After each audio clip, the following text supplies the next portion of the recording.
Alhamdulillahi wa kafa wa salamun ala ibadihi allazina istafa amma ba'd. A'udhu billahi minash shaitanir rajim. Bismillahir rahmanir rahim. Rabbana atina min ladunka rahma wa hayyi' lana min amrina rashada. Subhana rabbika rabbil izzati amma yasifun wa salamun ala al-mursalin walhamdulillahi rabbil alamin. Allahumma salli ala Sayyidina Muhammad وعلى آل سيدنا محمد وبارك وسلم. اللهم صل على سيدنا محمد وعلى آل سيدنا محمد وبارك وسلم. اللهم صل على سيدنا محمد وعلى آل سيدنا محمد وبارك وسلم.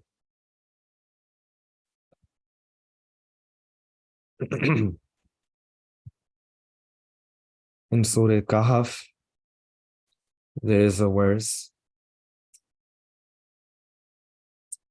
a dua that the people of the cave, the Ashab-e Kahf, a dua that they make, which has been recorded in the Quran. And the dua that they made is as follows: Rabbana atina min ladunka rahma. That they said that our Rabb, our Lord, grant us mercy from yourself. Wa hayyi' lana min amrina rashada. And facilitate, make it easy for us, the best course, the right course in all our affairs.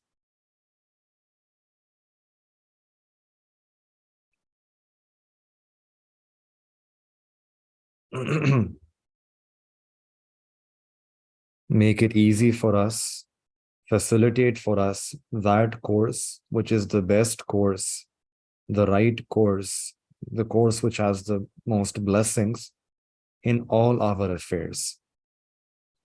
So make this path easy for us. So this is the translation of an ayat, and this ayat comes in Surah Kahf, and this is the dua of the Ashab-e Kahf, the people of the cave.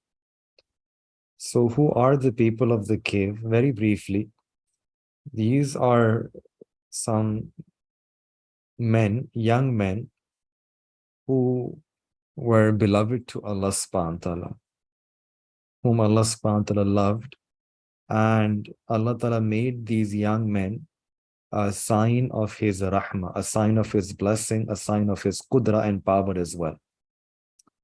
And Allah ta'ala has mentioned their story in the Quran in Surah Kahf, Al-Kahf. Kahf means cave.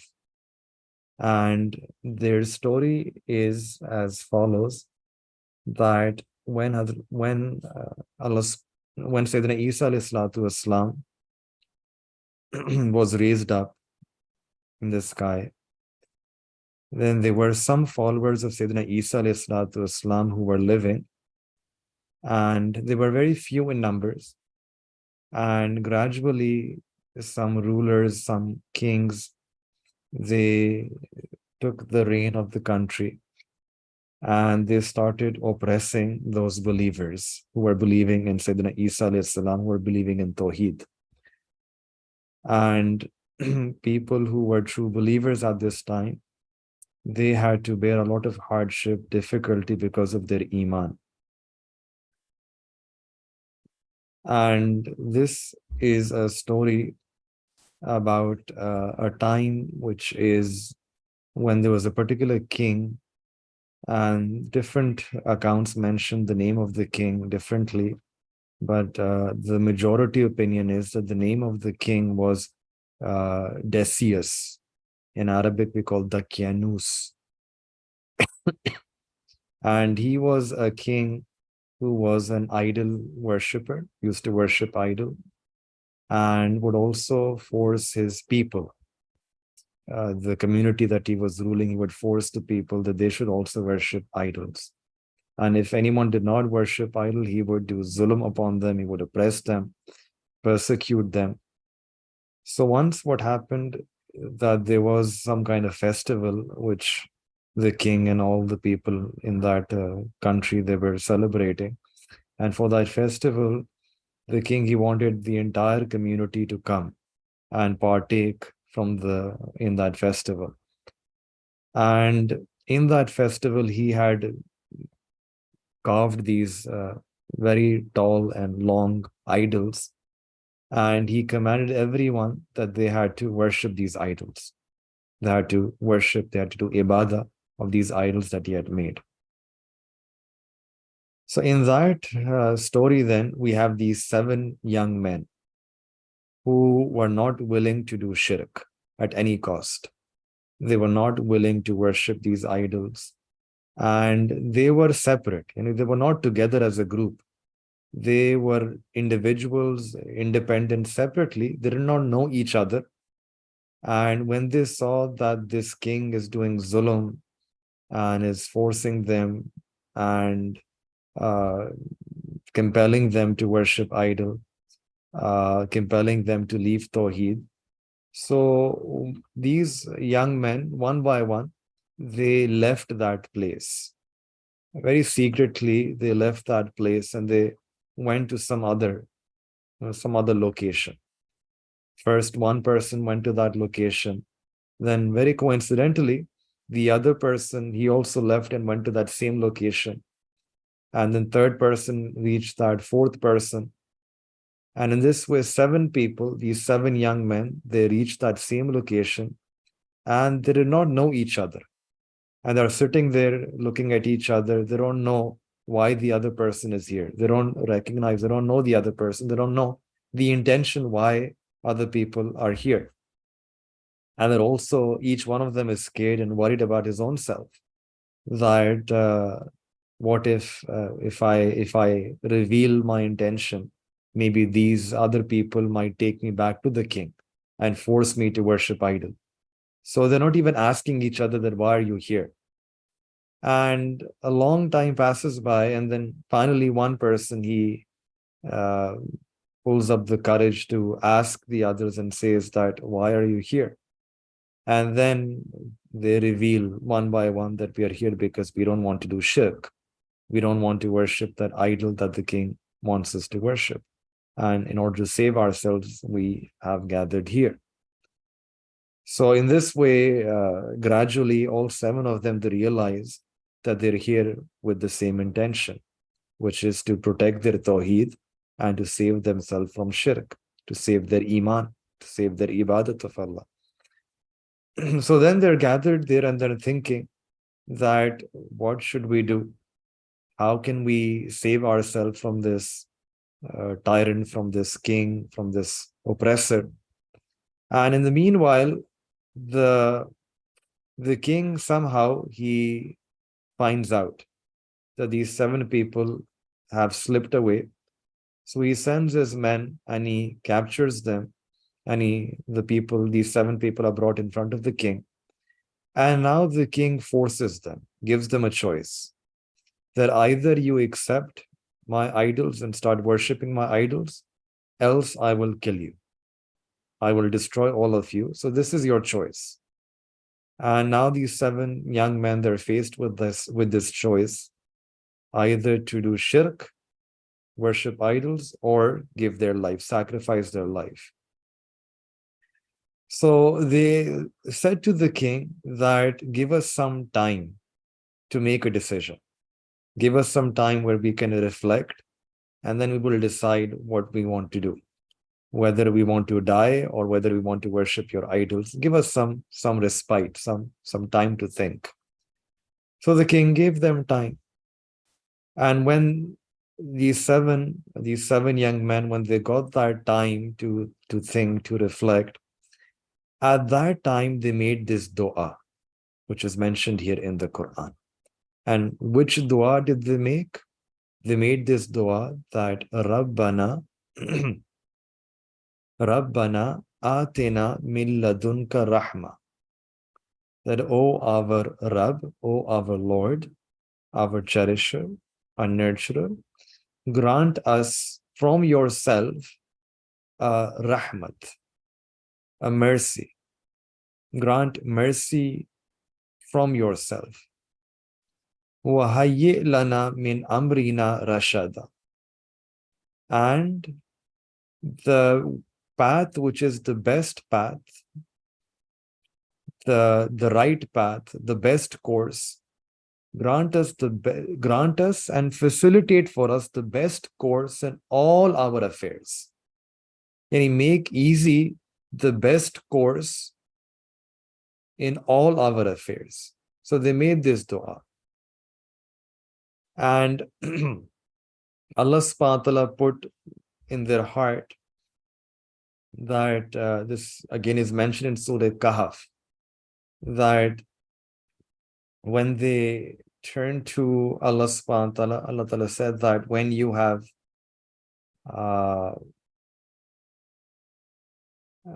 withdrawn from the king and what the king wants you to worship other than Allah subhanahu wa ta'ala, so fa'vu ilal kahfi. So now retreat to the cave, take refuge in the cave. And yanshur lakum rabbukum mir rahmatihi. And your Lord, your Rabb, will spread out for you His mercy, will extend His wings of mercy for you, His wings of rahmat for you. وَيُهَيِّئْ لَكُم مِّنْ أَمْرِكُم مِّرْفَقًا. And your Rabb will facilitate for you ease in all of your affairs. So this is mentioned in the Quran, that they made dua, right? And immediately Allah says, fa'avu ilal kahfi, that take refuge in a cave. And the dua that they were making, that Allah, grant us rahmah from yourself. So Allah subhanahu wa ta'ala is saying that surely we will extend the wings of our rahmah for you. Yanshur lakum rabbukum min rahmatihi. And the next dua that they made, that Allah facilitate for us the right course in all of our affairs. So Allah immediately replies, وَيُحَيِّ لَكُم مِّنْ أَمْرِكُم مِّرْفَقًا, that we will give you the easy way, the easy course, will facilitate that for you in all of your affairs. We'll give you the right course, the best course, and we'll facilitate that course for you. So hence these 7 people, 7 young men, they went inside that cave. And then Allah Ta'ala says in the Quran that when they hid themselves in the cave, they were lying down. فَزَرَبْنَا عَلَىٰ آذَانِهِمْ فِي الْكَهْفِ, that we put them to sleep. We cast a cover of sleep over their ears. We put them to sleep. And for how long are they sleeping? How long will they sleep? Fil kahfi sinina adada. They will sleep there for a number of years. They will sleep there for several years. In fact, later, a few lines later, in the Quran Kareem, Allah Ta'ala mentions the year as well. That for how long? Thalatha mi'atin sinina wazdadu tis'a. That they will sleep there for 309 years. So they will keep sleeping in that cave for 309 years. Allah Ta'ala mentions that. And then the Quran further, it draws that whole scene in front of us, that how are they sleeping? وَنُقَلِّبُهُمْ ذَاتَ الْيَمِينِ وَذَاتَ الشِّمَالِ. That while they're sleeping, we will change their sides, the right from the left, and then turn their sides. If they're sleeping on the right, we'll turn them to the left side. And then from the left side, we'll turn them to the right side. And He will keep turning their sides while they're sleeping, so that they don't develop bruise, they're not injured, they don't develop any injury on the side on which they're sleeping. So for 300 years, more than 300 years, Allah subhanahu wa ta'ala put them to sleep, and also their sides are being turned, right, left. And the sun is also made to pass over them in such a way that direct sunlight does not fall upon them. So they're covered, they're shaded, they're positioned in such a way that sunlight doesn't fall directly upon them. And then the Quran Kareem also extends, also portrays that while they're sleeping, they have a dog who's also sleeping with them. And this dog has extended his four arms, his paws, four paws in front. وَكَلْبُهُمْ بَاسِطٌ ذِرَاعَيْهِ بِالْوَسِيدِ, that their dog is also right there at the mouth of the cave, and he's extended his forepaws and he's sleeping with them in that posture. So, and Allah Ta'ala further says that if any onlooker was to go there and see them, how these people are sleeping, the kafiyat, the condition, the halat in which they're sleeping, then you would feel awe within you. لَوِ اطَّلَعْتَ عَلَيْهِمْ لَوَلَّيْتَ مِنْهُمْ فِرَارًا وَلَمُلِعْتَ مِنْهُمْ رُعْبًا. That if you were to see that scenery, you would be frightened and you would run away. Your heart will have fear. So for 309 years now they're sleeping. And then Allah Ta'ala says, وَكَذَلِكَ بَعَثْنَاهُمْ. And then we raised them up. Then we woke them from that sleep. Now they're awake. And after 300 plus years now, when they're finally awake, so now they start having a discussion among each other, with each other.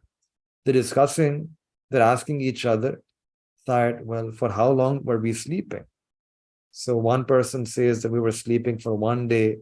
Someone said that we're sleeping for half a day. And they don't know for how long they were sleeping. And then they said that, okay, we feel hungry. Let's make arrangement for food, to get something to eat. So one of them said that, look, I have a coin, this silver coin. Why don't you take this and go out in the market and try to get some food for us? And while you're out in the market, just be very careful, lest someone recognizes who we are. So just very stealthily, secretly go and get some food for us.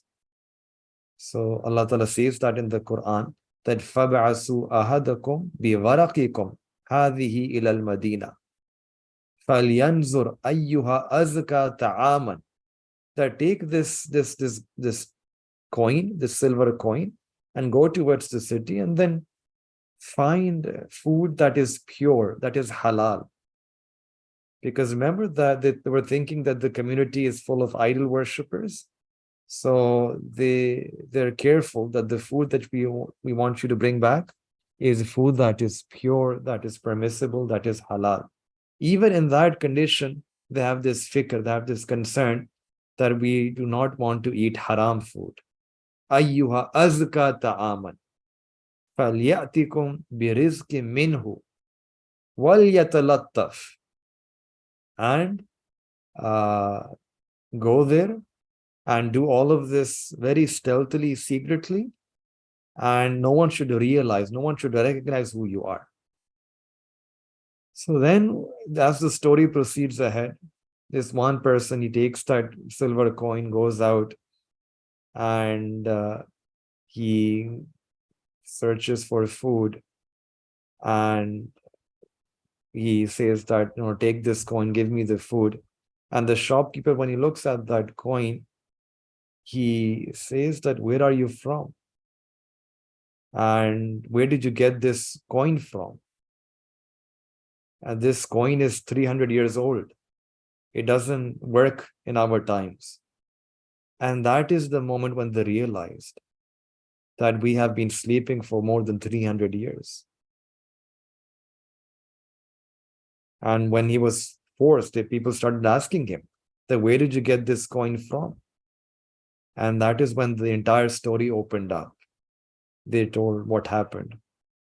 And they said that, we were living in a time when there was this king who was dominant upon us. And then the people said that king has long passed away. And now the new king is a very pious person. And these are very good people. There's no one who will do zulm upon you. That whole shirk and idol worship and all of that culture, that is finished. It's no longer here. Now the people living here, the people who believe in Tawheed, so you can live a life comfortably, you can rest, you can be peaceful. Come with us, eat with us, rest with us, and you can live with us. So this is the story that Allah subhanahu wa ta'ala has mentioned in Surah Al-Kahf. And the beginning of this story is from here, where Allah subhanahu wa ta'ala says, Am hasibata anna ashab al-kahfi war-raqim kanu min ayatina ajaba. That the ashab kahf, they were the people of the cave, they are one of the ayat of Allah subhanahu wa ta'ala. Is our fityatu ilal kahfi, when they sought a refuge in the cave, that point they made this dua. Which dua? Rabbana atina min ladunka rahma wa hayyi lana min amrina rashada. Now let's look at the dua. It's a beautiful dua, very profound dua. So dua that they're making is Rabbana. The first word is Rabbana, that O our Rabb. Now this word Rabb is a word which is used very frequently in the whole of Quran. In so many places we find this word Rabb. So it's the word Rabb is composed of three letters, Ra, Ba, Ba.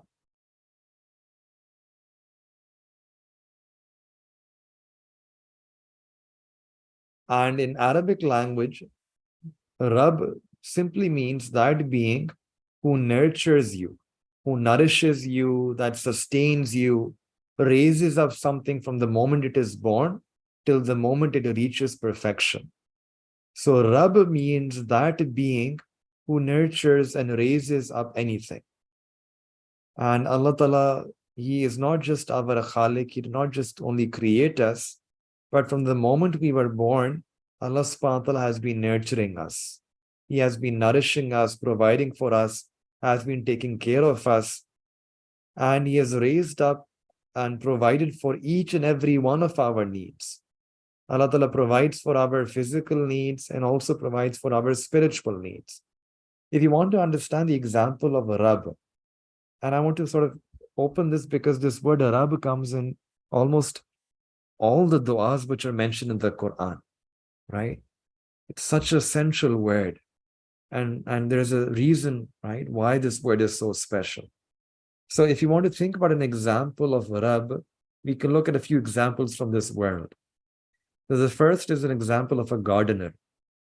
Let's say there is a woman who wants to plant something, and she takes a seed and places it in the ground. Now, once she has made that intention to grow a particular plant, even though nobody else can see that seed under the ground because she placed that seed there herself, she knows that she has to take care of that seed. She has to provide for that seed. So she makes sure that the area of that ground is watered, the soil is fertile, she puts fertilizer on that soil. And after her care, after her attention, and sooner or later, eventually, that seed, it begins to sprout. And eventually a small plant begins to emerge from the ground. And when the gardener, they see the small plant, the effort doesn't stop there. The gardener, he keeps watering it. He might put it inside the pot. He will see that the pot gets adequate sunlight. Will put it under the shade. And as it continues to grow, the gardener will trim the dead leaves, will make sure that it doesn't have any rot or any disease. He'll keep away all the weeds away from the plant. And he will keep on caring for that plant until it becomes a fully self-sufficient tree. So the gardener is actually the Rabb of that plant because he has nurtured that plant, provided for everything that the plant needs from the moment the plant begins to grow. Second example that in fact Allah Ta'ala himself mentions in the Quran is parents. Parents are also a form of Rabb, in the sense that when a child is born, parents, they provide for each and everything that their child needs. When a baby is born, you can see that the baby cannot do anything for itself.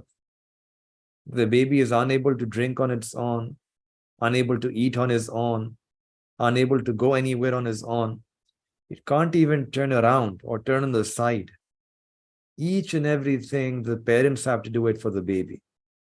And whenever the baby cries out, the mother, she comes to the baby, attends to her needs. The father will go out to earn for the baby to attend to her needs. So the word Rab is used for parents as well. But there is a difference. When Allah Ta'ala calls himself Rab, parents are also Rab. Rabbirhamhuma kama rabbayani saghira. There is a difference. First difference is that parents are only the Rab of their own children. Whereas Allah subhanahu wa ta'ala is the Rab of the entire alameen, entire creation, all of creation.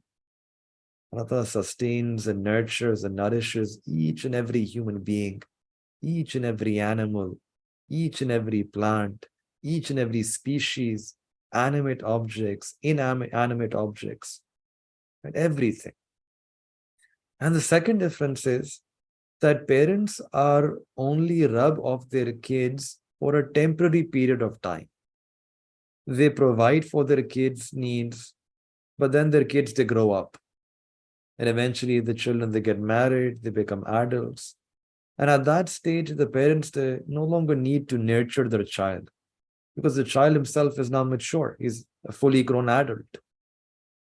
In fact, sometimes there comes a time when the parent, rather than being the Rab, now the child has to take care of his parents. But Allah subhanahu wa ta'ala, his rububiyyah, his nurturing of humanity is not temporary. It's eternal, forever. Allah Ta'ala is our Rabb from the moment we were born all the way till we die, and for each and every second of our life, for each and every breath that we take, it is only and only through the mercy and the grace of Allah subhanahu wa ta'ala. Now, this word Rabb is so central that even this is really the purpose of our life, to recognize Allah subhanahu wa ta'ala as our Rabb. And that is why even before human beings were sent to this earth, this is mentioned in the Quran, that Allah Ta'ala gathered all the human souls, arwah, and he took a pledge from each and every one of that soul. And he asked them a question, that alastu bi rabbikum, that am I not your Rabb? Even in this ayat, Allah Ta'ala uses the word Rabb. He did not say that am I not your God, alastu bi ilahikum, alastu bi khalikikum, alastu bi malikikum. No. The first time Allah subhanahu wa ta'ala ever he addressed humanity, the first time he ever addressed humanity, the first question that Allah Ta'ala ever asked, the first pledge that Allah Ta'ala took from us was using this word Rabb. Alastu bi rabbikum. Am I not your Rabb? And it comes that all the human souls, they replied and said, Qalu bala. We testified and said that, Ya Allah, truly, you alone are our Rabb. You alone are our Lord, our cherisher, our sustainer, our nurturer, nourisher. You are the one who has given us everything. And then Allah subhanahu wa ta'ala, he placed us here in this world, right? So that we can recognize him as our Rabb. Now, if you look in the Quran, we see this word Rabb, it comes almost on every page. Anyone who reads Quran regularly, you'll find that Allah Ta'ala keeps referring to himself as Rabb. Even the very first line of the very first surah of the Quran, Alhamdulillahi Rabbil Alameen. And the very first line of the very last surah of the Quran, Qul a'udhu bi Rabbin Nas, Rabb. And then between so many places, Allah Ta'ala is referring to himself as a Rabb. In our salah, when we begin our qiyam, In our ruku, Subhana Rabbi al-Azim. In our sajda, Subhana Rabbi al-A'la. And Allah subhanahu wa ta'ala could have chosen any word, but Allah ta'ala chose the word Rabb. Rabb. Even in our du'as, over and over again, this dua, other duas in the Quran, so many duas, they begin with the Rabbana, Rabbi. All the Anbiya alayhi salatu wasalam, their duas which are mentioned in the Quran, from Sayyidina Adam alayhi salam, all the way to Nabi alayhi salatu wasalam, you find that every dua, almost, it begins with the word Rabb. Rabbana zalamana anfusana. So, why is this? And our Mashaykh, they've explained this in a very beautiful manner, that this is not coincidence. There is a very special reason that Allah Ta'ala is teaching us, that use the word Rabb. Make dua to me using this word Rabb. And that is what we need to understand. Right? What is that wisdom? What is that special reason? And I'll give you first an example. Just take the example of a mother. That if a son calls his mother, and if he just calls her and says that, oh, I need this, or get me that, or if he just takes the name of his mother, right, whatever the name is, right, Aisha, I want this, or buy me this, then the mother, she will not be so responsive. She won't be so, she won't be so, not so responsive. But whenever the child, whether son or daughter, if they call on their mother using this word mom or mummy or mother or ummi, that, oh my mother, oh mom, oh ammi, ya ummi.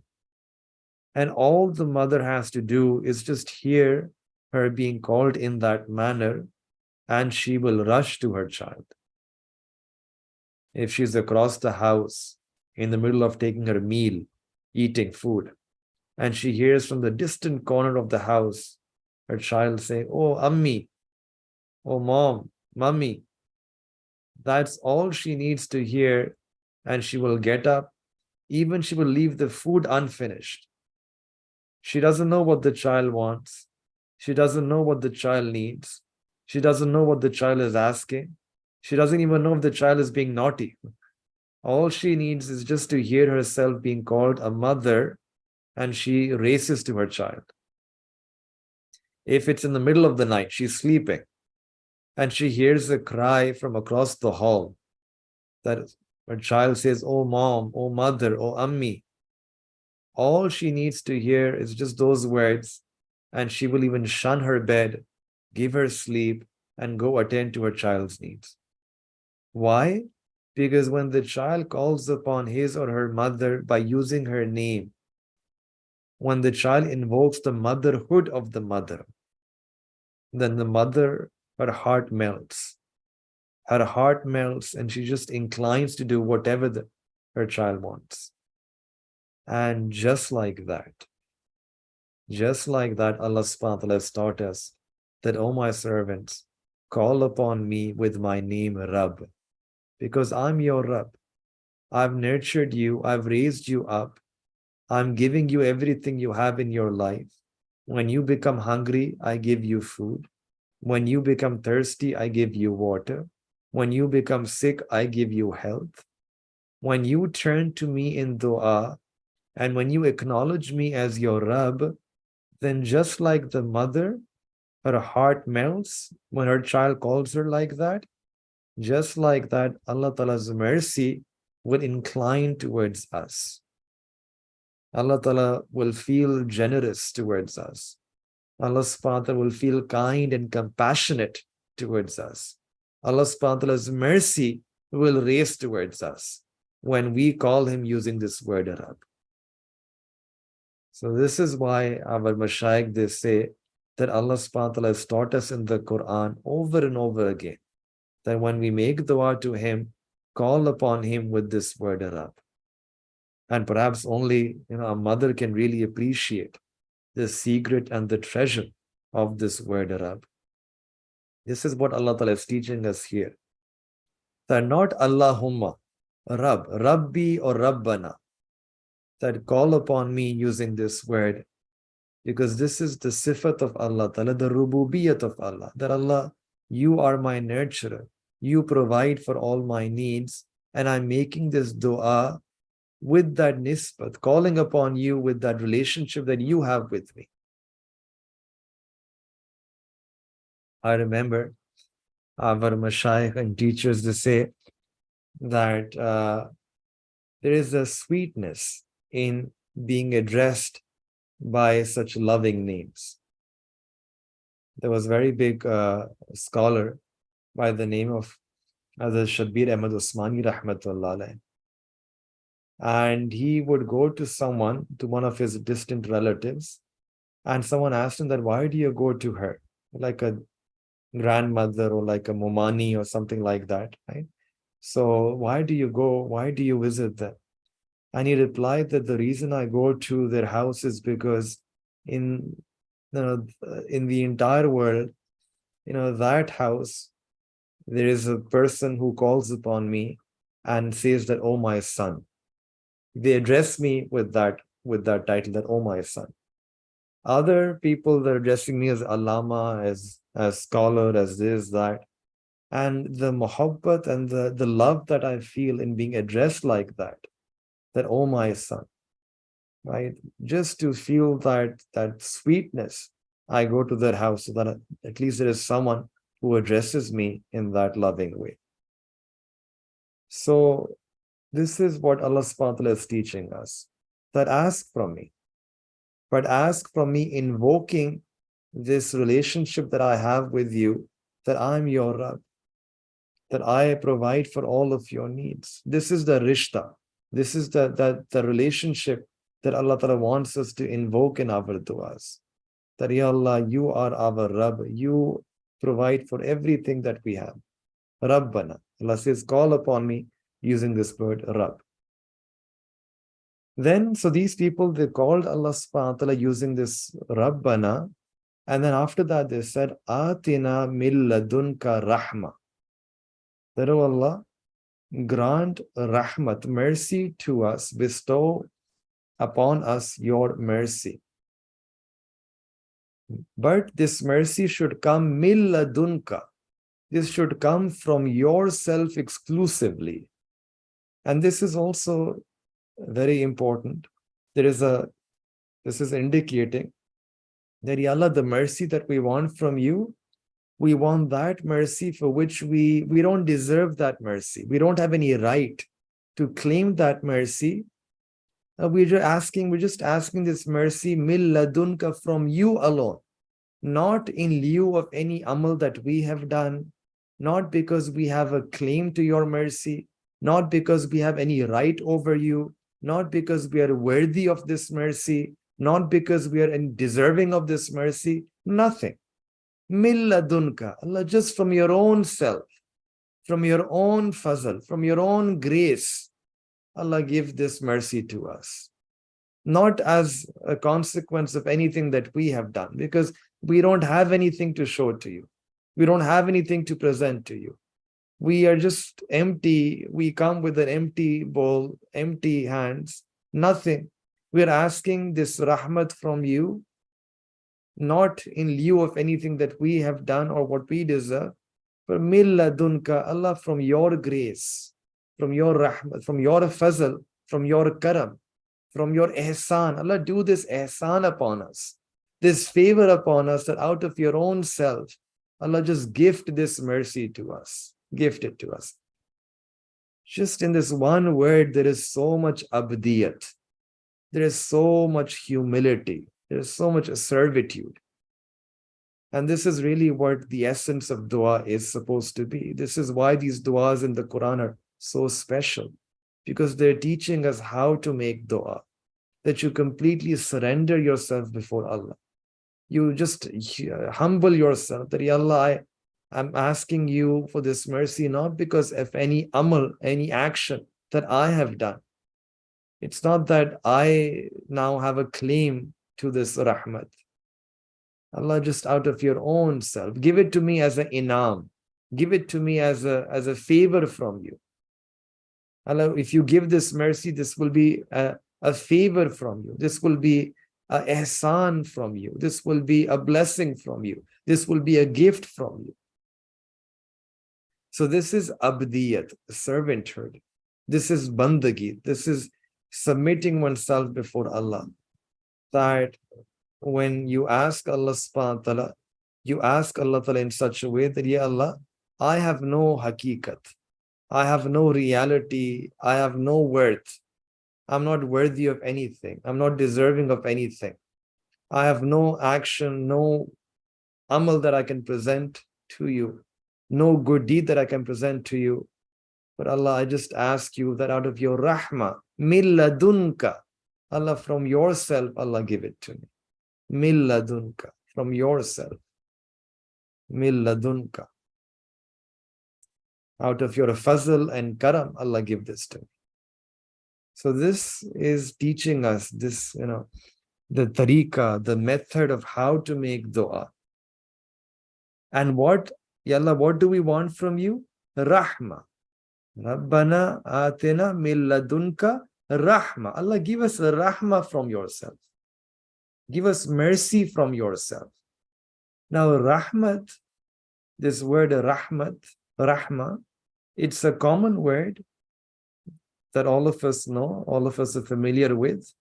But in this one word, all the blessings of dunya and akhirah can be summed up. All our needs, all our wants, all our, the desires that we have, they can be summed up in this one word. That if you get a rahmat from Allah, you get everything from Allah. And if a person does not get this rahmat from Allah, then they won't get anything from Allah. Asking Allah for rahmat, because rahmat opens the door for everything. If you get a rahmat, you get everything. In fact, this is the reason why when we enter the masjid, the dua that we make is Allahumma ftahli abwaba rahmatik. That Allah, open the doors of your rahmat for us. If this one dua is accepted for us, that will be enough for us to succeed in dunya and akhirah. Because rahmat includes all the needs of your dunya and all the needs of your akhirah. Every need that you have is included in the meaning of rahmah. If you get this rahmah, you get everything. All your needs will be fulfilled. So that's what these people, the Ashab-e Kahf, they're asking Allah Ta'ala for. Rabbana atina min ladunka rahmah. Ya Allah, grant this rahmat to us from yourself as a gift, as a favor, as an inam upon us. Then the second part of this dua, وَهَيِّئْ لَنَا مِنْ أَمْرِنَا رَشَدًا. That, O our Rabb, this situation in which we are trapped, where we want to believe in Tawheed and our enemy, he is forcing us to do shirk. And if we don't accept his terms, he's going to kill us. And there is no other option for us.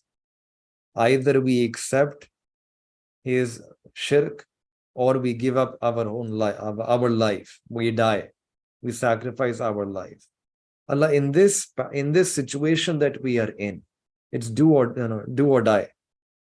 Right? Either we die or we do what the king is telling us to do, which is to do shirk. Allah, in this situation that we are stuck in, Ya Allah, we ask you that path which is rashada. Grant us the right course. This word rashad or rushd means, Allah, grant us the right course. Grant us the best course. Grant us the right conduct. That conduct which has the greatest khair, which has the greatest blessing. Allah, grant us that right course. Give us the ability to adopt the right course. And give us the ability to adopt the right course min amrina. I'm translating this backward. Rashada, Allah, the right course, the best course, the course which has the greatest khair and blessings for us. Allah, grant us this right course where min amrina, in all our matters, in every aspect of our life, in every aspect, in dunyavi aspect, in worldly aspects of our life, in dini aspects. Allah, whatever ma'amulat, whatever situations, whatever decisions we have to make in our life, whether they pertain to our deen or they pertain to our dunya, Allah grant us the right conduct. Grant us the best course in all our affairs, all affairs of our life. And not just, subhanallah, not just grant us the right course in all affairs, Allah, hayyi lana, make it easy for us, facilitate for us the right course. Subhanallah. This is also abdiyat. This is also, servanthood, humility before Allah. That, Ya Allah, we are weak. If there was a right course, and if in order to get to that right course, that right course, that course of hidayah, that course of blessings, that course which is pleasing to you, if that right course was difficult for us, if it required mujahida and effort to get to that right course, then Ya Allah, we don't have the ability. Allah, we are weak. We cannot bear any difficulty. We cannot make that effort. Allah, we are weak. Allah, if it was a difficult path, Allah, we will not be able to follow that path. We will not be able to travel on that path. Allah, it's beyond our ability, beyond our istita'at, beyond our capability. So, Ya Allah, grant for us and make it easy for us. And He facilitate for us the right course in all our affairs. Make that a right course in all our affairs. Make that course easy for us. Allah, don't make it difficult for us, because if it's difficult, then we won't be able to live that. We won't be able to practice that a right course. We won't be able to reach that. We won't be able to do amal on that. Allah, make this right course easy for us. Hayyi lana, facilitate for us. Allahu Akbar. Wa hayyi lana min amrina rashada. This is the dua that they made.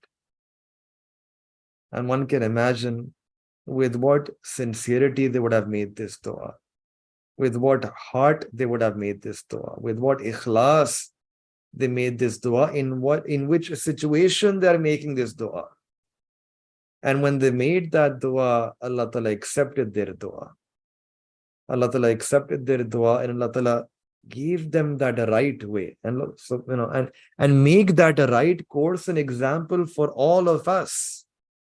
And what was that ease that Allah Ta'ala gave them? What was that right course? And how did Allah Ta'ala facilitate that right course for them?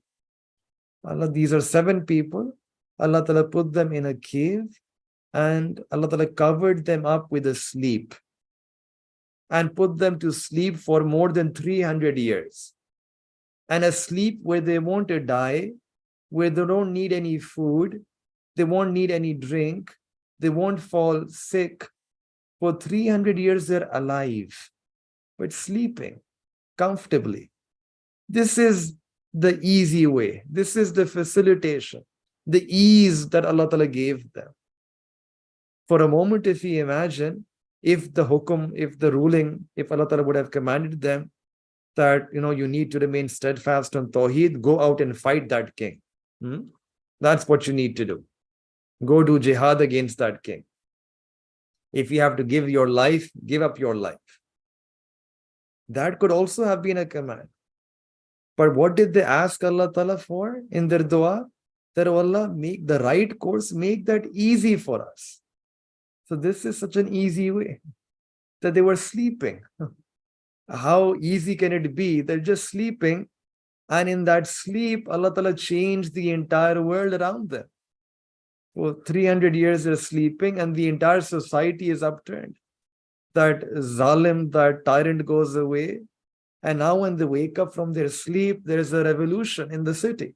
There is a new king, a good ruler, good people, people believing in Tawheed. Life is again peaceful and comfortable. Look at the facilitation. Look at the ease that Allah Ta'ala gave them. They asked Allah Ta'ala for this ease. Allah, make this right course easy for us. And subhanAllah, how easy was it for them? How easy that just Allah was sleeping. And when they woke up and the halat are changed. The situation is completely reversed. وَهَيِّئْ لَنَا مِنْ أَمْرِنَا رَشَدًا. Now, when Allah Ta'ala mentions such a story in the Quran, this is not just a story. This is not just an event or historical episode. Every element has lesson for us. And the lesson for us here is that Allah Ta'ala is teaching us that the young men, the Ashab-e-Kahf, they asked, and this is what we did for them. Now you should also ask. You also ask me. And we will also do the same thing with you as well. You will also make it easy for you as well. If you want to travel on this path of deen and you're facing difficulty, maybe you don't have such tyrants or kings with you, but you're facing some difficulty, you're facing obstacles in this journey, ask us. They asked, you also ask. And ask us the same dua, the same way in which they asked. Rabbana atina min ladunka rahma wa hayyi lana min amrina rashada. Ask this. Today, people say that it's very difficult in our times to practice deen. We live in the West, we live in countries and societies where it's very difficult to hold on to our deen. The entire society is distorted. There are people, it's difficult to control our gaze, difficult to protect ourselves from sin. We are surrounded by sin. There's a whole lifestyle of sin. The media is inviting us towards sin. Nafs has become ammara and is tempting us towards committing sin. Shaitan is always with us, always enticing us and putting those waswasa and whispers in our mind. It's so difficult to save oneself from backbiting. Every gathering that you go to, you find people talking about some third person. And how can I save myself? How can I save my heart from unlawful loves, from unlawful desires? We are living in difficult times. There are so many obstacles in practicing our deen. Everyone is so distant. So how can I alone practice deen in such an environment? This is the answer. Allah Ta'ala is saying, this is the answer. That why don't you call me? Why don't you make this dua to me? Rabbana atina min ladunka rahma wa hayyi lana min amrina rashada. Why don't you make this dua? That, Ya Allah, I'm surrounded in this environment. There is darkness all around me. There is sin all around me. Allah, you save me. Make dua with sincerity. Make dua with a pure heart. Make dua with ikhlas. If you make that dua in such a way, it's not possible that the dua will not be accepted. This is a dua which we are making for our deen. Yani in dunya, if you make a dua for your dunya, that Allah give me a job or give me a car or give me that rank, then it's possible that maybe you might get that, maybe you won't get it. Allah Ta'ala will look at your situation. That if it's in your interest to get that job, Allah will give it to you. But if it's not in your interest, maybe if you get that job, it might make you arrogant, might take you on the path of sin, then Allah will not give you that job. Allah will give you what is in your interest. This is the case for dunya. But if there is a person, if you're asking Allah Ta'ala for deen, Allah save me from sin. Allah save me from sin. Allah grant me tawfiq to do ibadah. Allah rectify me, do islah for me. Allah give me completeness in my deen, grant me taqwa. And you're making dua with sincerity. then why wouldn't Allah Ta'ala accept that dua? Na'uzubillah, Allah Ta'ala is not our enemy. Allah Ta'ala wants to give it to us. This is what the dua is teaching us, that for deen, Allah wants to give it to you. There is no maslihat in deen. It's not that it's not in your best interest to live a life of taqwa. Living a life of taqwa is in our best interest. In dunya, Allah Ta'ala can give us or maybe not give us, depending on what's in our best interest. But when you ask Allah Ta'ala for pure deen, deen is in your best interest. Why wouldn't Allah Ta'ala give deen to you? Why wouldn't Allah Ta'ala give taqwa to you? We just need to ask Allah Ta'ala for this with a sincere heart. So these were people who were surrounded in an environment of sin, and they made dua. Allah Ta'ala saved them from that zulm, from that shirk, from those obstacles. So that is why sometimes people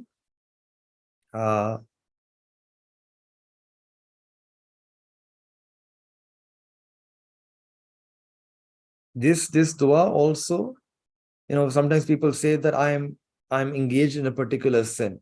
I'm committing a sin. I'm not able to leave that sin. If you're not able to leave that sin, at the very least, just ask Allah Ta'ala that Allah, I'm stuck in this sin. Allah, out of your rahmah, take me out. Make effort. Make your pledge to Allah. Show your irada to Allah. Show your desire to Allah that Allah, I want to come out. Do whatever you can do. And then ask Allah, then Allah will do what He can do. Again, this is really important that we, along with our dua, we also try to do whatever we can.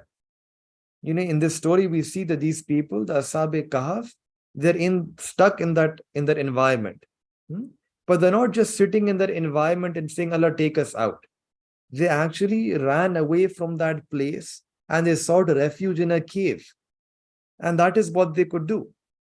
That is what they could do, right? That was within their istitaat, within their ability, that Allah, this is what we can do. We can just run away. We can flee from that gathering of sin, that festival of sin, and we can just gather here and go and take refuge in a cave. Allah, till this is our extent. This is the extent of what we can do, and we did what we can do. Allah, remaining is up to you.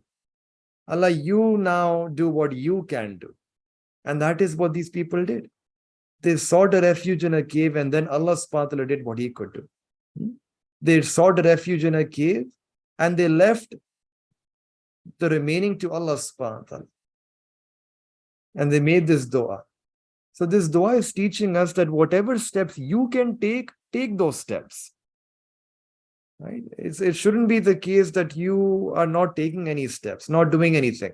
In fact, you're going in the reverse direction. That you're going in towards the west, and you're making dua that Allah, take me to the east. Now that's making a mockery of dua. That you're going in the west direction and making dua that Allah, take me to the east. This is mockery. One should at least take that step in the right direction. And if not a step, at least the intention that Allah, I want to leave my sin. I'm leaving sin, it's just an intention that a person is making. And an intention is something which is within reach for all of us. There's nothing stopping us from making that intention. There is no obstacle in making that intention. We can do that. And that's what Allah Ta'ala is saying, that just do whatever you can do. Whatever you think is within your ability, just do that. And then call upon me. Call upon your Rabb. Rabbana atina min ladunka rahma wa hayyi lana min amrina rashada. And then when you make this dua, you will see, inshallah, that how Allah Ta'ala will bring about a revolution in your life. Like these people, Ashab-e-Kahf, Allah changed their life, changed the environment, changed the surroundings, changed the situation, changed the people, changed the king. Allah Ta'ala will bring about such a change in your life as well. You make whatever effort you can, call upon Allah Ta'ala, and then Allah Ta'ala will bring about the change. And just like this dua applies for our deen, this also applies for our dunya as well. وَهَيِّئْ لَنَا مِنْ أَمْرِنَا رَشَدًا. Allah, grant for us the right course in all our affairs. Not just our deen, even in the dunya. Allah, in dunya, whatever affairs of the dunya we have, whatever issues that we have in the dunya, whether it's the issue pertaining to our job, which career, our relationships. If someone doesn't have a house to live in, you want a house for yourself. You want a rizq. You want a good career. You want relationships. You want other ni'mati in the dunya, and you don't know which one is the best. The same dua, Allah Ta'ala is saying, ask me that, Ya Allah, grant me the right course, the best course, the course which has the greatest khair in all my affairs, affairs of deen as well as dunya, and not just grant the right course to me, hayyi lana. Allah, make it easy for me. If I want rizq, I want halal, tayyib, pure rizq, Allah, make it easy for me to get rizq halal tayyib. I want good, healthy, barakah filled relationships in my life with my parents, with my spouse, with my kids, with my relatives, my neighbors. Ask Allah that Allah facilitate, make it easy for me to have such relationships. Allah, don't make it difficult. Because if it's difficult, that I'm very weak. I'm very weak. I don't have the ability that I can do something which is difficult. If it's difficult, it will become out of reach for me. I will never be able to reach my goal, my destination. Allah, make it easy for me. People sometimes struggle in zikr, doing zikr of Allah Ta'ala. That Allah, I want to remember you every single second of my life. وَالذَّاكِرِينَ اللَّهَ كَثِيرًا وَالذَّاكِرَاتِ. Every moment, Allah, I want to remember you. Allah, that is the zikr that I want. But Ya Allah, I'm weak. Hayyi lana min amrina rashad. Allah, make it easy for me. Make this path easy, whereby I can remember you all the time. That I don't become heedless of you even for a moment. Allah, grant me this zikr and make this zikr, attaining this zikr, make it easy for me. Make the path easy. Facilitate this for me. Asking ease for everything in our life. Every goal, whether dini or dunyavi. Asking Allah Ta'ala for this ease. And presenting our weakness to Allah. Our humility before Allah. Our servitude before Allah. Our abdiyat. This is what du'as are. This is what a dua is supposed to be. That we present our weakness before Allah. Khulikal insanu zaifa. Ya Allah, you have created us as weak. Allah, we are the weakest of the weak. Allah, don't make things difficult for us. Allah, give deen to us in an easy way. Give dunya to us in an easy way. Give the best of the deen and the best of the dunya, Allah, easy way, in an easy way. Asking Allah Ta'ala for this ease. وَهَيِّئْ لَنَا مِنْ أَمْرِنَا رَشَدًا. So the truth is that we don't even know how to make dua. In fact, the Prophet himself used to make dua that Allahumma inni as'aluka khayral mas'alati. Allah, teach me, I ask you the tariqah of how to make dua to you, the way how to make dua to you, the best of duas. Allah, teach me the best of duas. Teach me the best manners of making duas to you. Teach me the way I can make dua to you such that it is accepted in your court. So we also ask Allah Ta'ala that may Allah Ta'ala, out of His rahmat, out of His fazl, may Allah subhanahu wa ta'ala grant us the tawfiq that we can also make dua to Allah Ta'ala. May Allah Ta'ala teach us good duas. May Allah subhanahu wa ta'ala grant us the tariqah and the salika, the mannerism of making duas. And may Allah subhanahu wa ta'ala grant us the tawfiq that we can utilize this dua in our life. And may Allah Ta'ala grant us His rahmah from Himself. And may Allah Ta'ala facilitate for us the right course, the best course in all our affairs of life. Wa akhiru da'wana and alhamdulillahi rabbil alameen.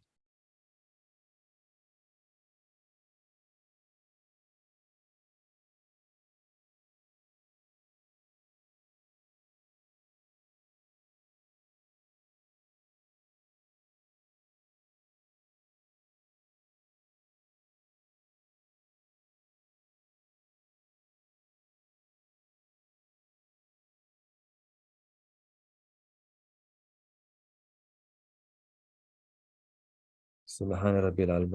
اللهم صل على سيدنا محمد وعلى آل سيدنا محمد وبارك وسلم. ربنا ظلمنا أنفسنا وإن لم تغفر لنا وترحمنا لنكونن من الخاسرين. ربنا آتنا في الدنيا حسنة وفي الآخرة حسنة وقنا عذاب النار. ربنا آتنا من لدنك رحمة. ربنا آتنا من لدنك رحمة وهيئ لنا من أمرنا رشدا. اللهم إنا نسألك من خير ما سألك منه عبدك ونبيك محمد صلى الله عليه وسلم، ونعوذ بك من شر ما استعاذك منه عبدك ونبيك محمد صلى الله عليه وسلم، وأنت المستعان وعليك البلاغ، لا حول ولا قوة إلا بالله العلي العظيم. ربنا تقبل منا إنك أنت السميع العليم، وتب علينا إنك أنت التواب الرحيم. صلى الله تعالى على حبيبه خير خلقه محمد وعلى آله وصحبه أجمعين برحمتك يا